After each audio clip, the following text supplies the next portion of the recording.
Let's talk about the United States national debt. Currently around $33 trillion. That number is so huge it's almost impossible to grasp. If you spent $1 million every day, it would take you over 90,000 years to spend 33 trillion. So, what is the national debt? It's the total amount the US government has borrowed to cover expenses that exceed its income from taxes.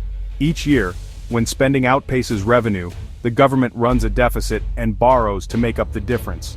The national debt is the sum of all those deficits year after year. To put it in perspective, the entire world's economic output is about $100 trillion, so the US debt is a third of that. It's bigger than the combined economies of China, Japan, Germany, and the UK. The real issue, the US keeps spending tomorrow's money today, like maxing out a credit card and promising to pay it off later. But later always comes, and with it, interest. This cycle of borrowing isn't a temporary fix. It's become business as usual in Washington. And that's where the trouble starts. A manageable problem becomes a potentially catastrophic one. Understanding this debt is crucial because it affects every American and the world. So, how does the US borrow so much? The Treasury sells bonds, essentially IOUs, to investors. Buyers include American citizens, pension funds, corporations, and foreign governments. For decades, US Treasury bonds have been considered the world's safest investment.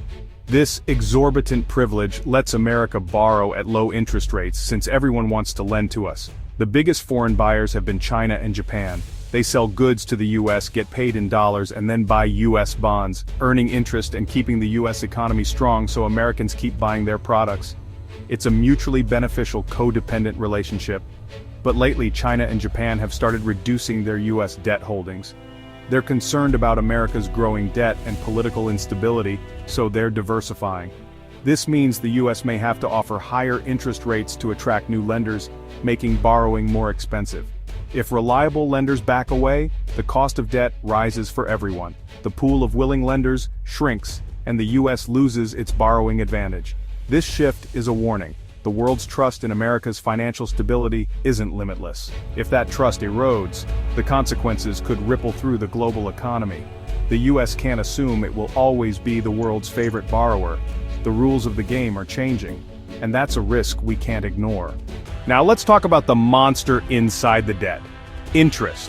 When you owe $33 trillion, even a small interest rate means massive payments. For years, low rates kept these costs manageable, but now with rates rising, interest payments are exploding. This year, the US will spend more on interest than on the entire military. That's money that builds nothing, educates no one, and funds no research. It just pays for past overspending. To cover rising interest, the government borrows even more, creating a vicious cycle: more debt, higher interest, more borrowing. This debt spiral crowds out spending on infrastructure, education, and innovation. Much of the debt is short-term, so it must be refinanced at today's higher rates, like your mortgage resetting at triple the rate. Suddenly, payments skyrocket. The snowball of debt is getting bigger and faster, threatening to crush everything if left unchecked. Every dollar spent on interest is a dollar lost to the future. The longer this continues, the harder it becomes to escape. The debt isn't just a number, it's a growing threat to America's prosperity. If we don't control it, the consequences will be severe. The time to act is now. For decades, US Treasury bonds have been the world's ultimate safe haven. Central banks everywhere hold US debt as the foundation of their financial stability. The entire system relies on one belief: America always pays its debts. But that trust is starting to crack. The debt's sheer size and America's political dysfunction, like repeated fights over the debt ceiling, are eroding confidence. In 2023, Fitch downgraded the US credit rating, citing rising debt and political chaos. It was a warning: the safest bet might not be so safe anymore. If global investors lose faith, they'll demand higher interest rates or stop buying US bonds altogether. That would make the debt spiral even worse. If the bedrock of the global financial system cracks, the whole structure is at risk. We're not there yet, but the tremors are real. The world is watching and hedging its bets. America's financial reputation is on the line. Trust, once lost, is hard to regain. The stakes couldn't be higher. The time to restore confidence is running out. The national debt isn't just a Washington problem, it hits home for everyone. Massive government borrowing can fuel inflation, making everything from groceries to gas more expensive. Inflation acts as a hidden tax, eroding your savings and shrinking your paycheck's value. Even if you get a raise, rising prices can leave you worse off. Debt also drives up interest rates, making it harder for businesses to borrow, invest, and create jobs. That means fewer opportunities and slower wage growth for workers. If global trust in U.S. debt falters, the dollar weakens, making imports, from phones to cars, more expensive. A crisis of confidence would hit every household, not just Wall Street. The national debt is a kitchen table issue. It affects your wallet, your job, and your future. Ignoring it isn't an option.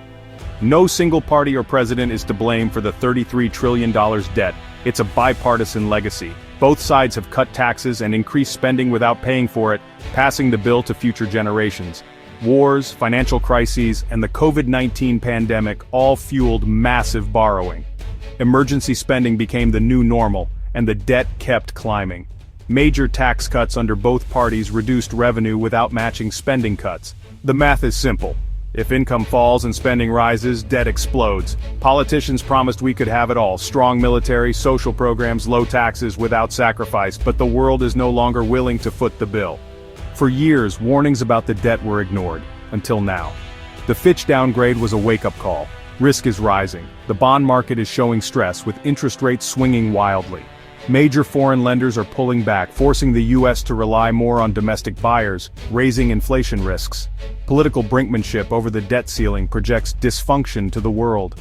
Every standoff chips away at America's credibility and increases the risk of a self-inflicted crisis. The combination of massive debt, rising interest, shrinking foreign support, and political chaos is a toxic mix. America can't defy financial gravity forever. The red lights are flashing. The current path is unsustainable. The time for denial is over. The cost of inaction will be devastating. So what are the options? There are three paths, and none are easy. First, austerity: cut spending or raise taxes. It's painful and unpopular, but it directly addresses the deficit. Second, inflation: print money to pay bills. This devalues the dollar, erodes savings, and punishes everyone. A short-term fix with long-term disaster. The only real solution is growth. Expand the economy faster than the debt grows.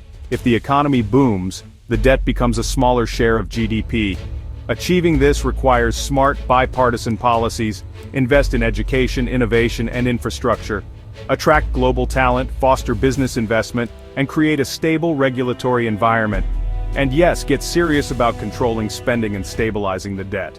This path is hard. It demands discipline and long-term thinking, but it's the only way to a sustainable, prosperous future. America has solved big problems before. The question is, will we act before the debt becomes a crisis? The choice is ours.